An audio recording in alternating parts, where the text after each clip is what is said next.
Hello and welcome to a special news edition of a weekly wrap-up of Scanner News for the news week ending January 9th.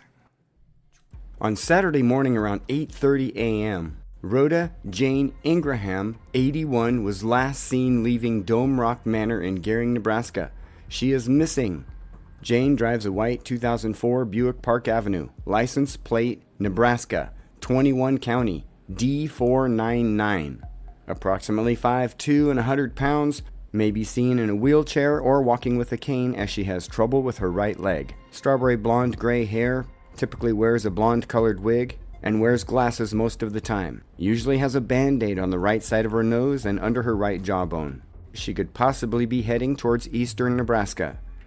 Missing, Jane Ingraham, 81, from Dome Rock Manor in Gering, January 3rd, 2026.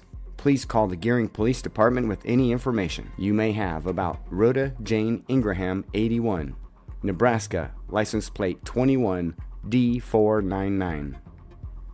In other scanner, traffic trooper 468 was flagged down on Avenue I and 15th Street for a hit and run, reported as a Volkswagen Jetta, last seen on Avenue I. Scottsbluff police stopped that vehicle on Avenue B and West 20th Street. The female subject was suspected as a drunk driver and a triple-I check was run on both her and the male passenger. Scottsbluff Police Department handled the DUI while the NSP handled the accident. Good teamwork between Scottsbluff Police Department, Communications, and the Nebraska State Patrol. Well, speaking of Gering again, the missing woman, 81-year-old Jane Ingraham, has been found. Scanner traffic indicated that at 8:04 a.m. in Scottsbluff, 4500 Avenue I-Ida, 4500 Avenue I-Ida. It's going to be the NSP Troop E building. RP called in advising that the missing lady from Gering was found. If you could use the southwest corner next to the flagpole to get in. Timeout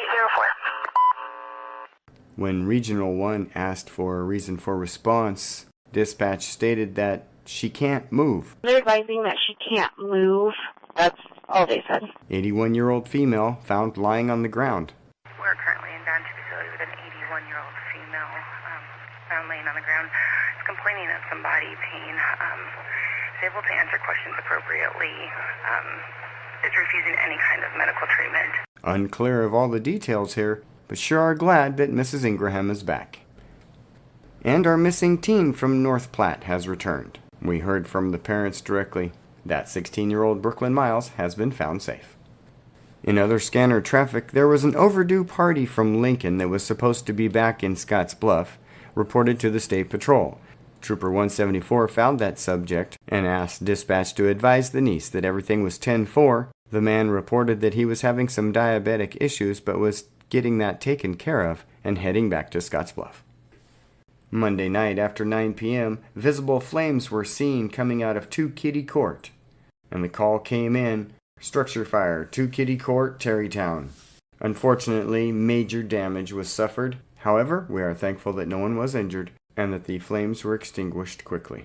As always, we appreciate the work of our first responders. On Monday, Bayard Public Schools letting folks know that they will be participating in a collaborative training exercise with local law enforcement agencies that afternoon from 12:30 to 4 p.m. The training involves sensitive school safety protocols, and for that reason, the public was respectfully asked to refrain from coming to the school during this time. The school's post continued, "This notice is provided to assure the public that there is no threat or safety concern. To our knowledge, there was no prior press release and we were not notified of this incident. We understand the public's frustration in not knowing ahead of time. This was only a training exercise." And on Sunday around 8 p.m., the Scottsbluff Fire Department was dispatched to an open field fire north of Chili's for vegetation that was aflame. Crews arrived on scene a short time later and extinguished the small fire. Through the investigation process, they determined the fire started in an above-ground manhole and was suspicious in nature. The incident is under investigation by the Scottsbluff Police Department. And on Tuesday after 3 p.m. in Scottsbluff, there was an unattended burn reported at 3122 East 28th Street. And speaking of the fire marshal, he is out and about. Up in Hemmingford, he noticed that a railroad crossing arm was in the road. and called that into the comm center where that was taken care of. You may have seen that post on Panhandle Scanner. And around 8:30 last night, there was a possible assault. A male around 62 years old was reportedly shoved into a wall. He was transported to Regional West Medical Center. A rescue operation took place after 10 a.m. on Wednesday when a male was reportedly in the river and stuck in the mud. The call came from Mitchell South Road. After some ingenuity and a little work, the man was rescued. Trooper 346 conducted a felony stop on a suspected 1075 or stolen vehicle. It was actually a trailer. That was around mile marker 58 on I-80 eastbound with an Oklahoma vehicle. After a short investigation, it was determined that the trailer was not 1075 and was likely double rented by the company. Yesterday evening, there was a report of a person walking on Highway 71. In fact, several reports came in until finally a trooper caught up with the individual on the west side of the highway by the Nature Center, with the individual given a direct order to stay off the highway. And just after 11 p.m., there was a call for a car versus train accident. County Road 34. One patient trapped in the vehicle. Airlink on standby. Blood ready to go. It was reported that the train was still moving, and Morrill County deputies were trying to stop the train, headed towards Bayard. Patient was reportedly alert and talking. Scanner traffic indicates that she may have run into the train, with the train being unaware that it was hit. That's why it continued on. Damage was found on the rear south side of a rail car. One female patient in her 40s was taken to Regional West Medical Center.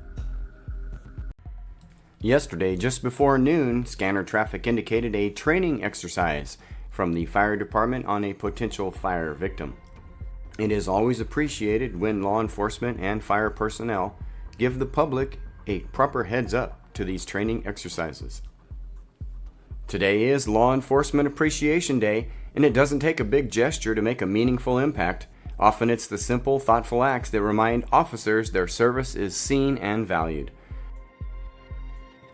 A few tips for showing appreciation might be to drop off some snacks at the local department, write thank you notes, offer face-to-face thank yous, pay for an officer's meal or coffee if you see them in the community, share a positive message about law enforcement with your friends and family, and take a moment to pray for officers and their families, especially those working nights, weekends, and holidays.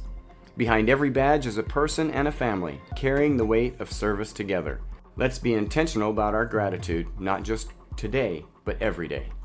A huge thank you to all law enforcement officers and personnel in the area. Roosevelt Public Power District is giving away some free power poles today. They have a large quantity of old used poles anywhere from 25 to 40 feet in length, and they are giving them away. Call the office today.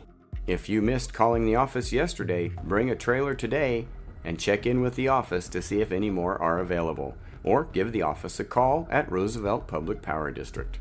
You will need to stop in the office and sign a waiver before you pick them up. To catch these stories and more, visit panhandlescanner.com or our social media pages by the same name. That's going to do it for today's Scanner News. Thanks again for listening, and may God bless. I'm Brian Hale.